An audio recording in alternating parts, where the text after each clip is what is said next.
Around the time I turned 30, I first became aware that I was possessed. Unlike in the movies, I wasn't shouting obscenities at priests and spinning my head in circles. I wasn't even possessed for most of my day.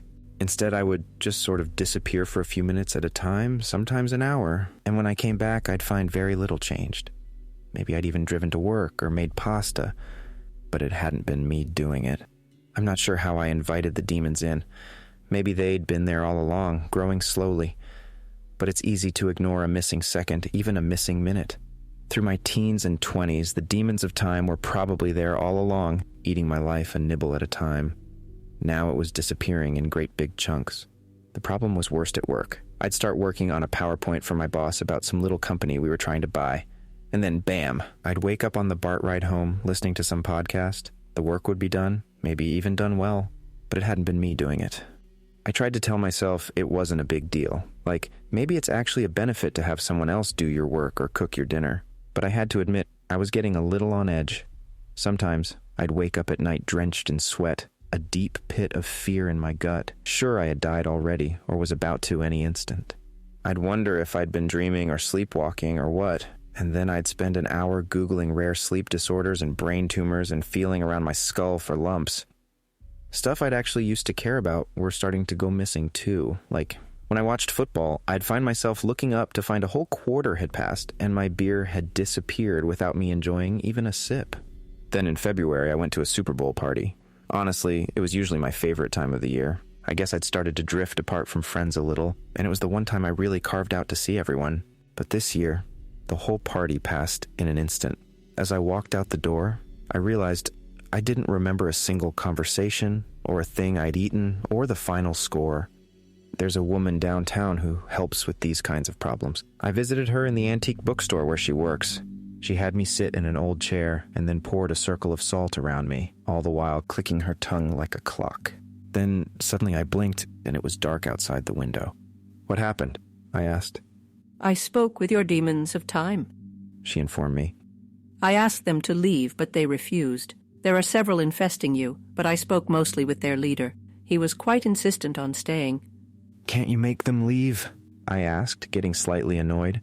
"I didn't pay you $1,000 just to have a conversation with them." She shook her head.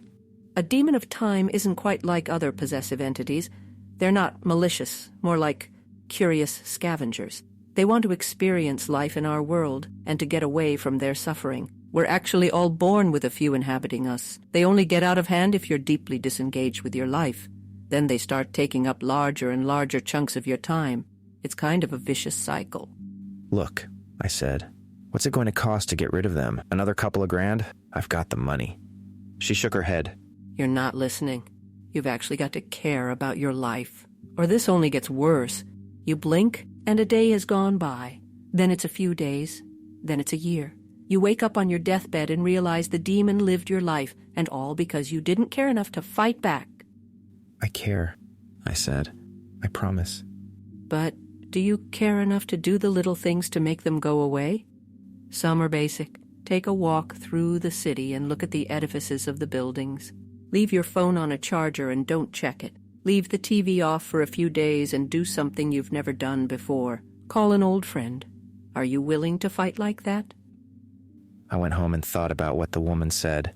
Mostly I thought about how she'd cost me $1,000. I tried to take her advice. I threw on a coat and headed toward Golden Gate Park.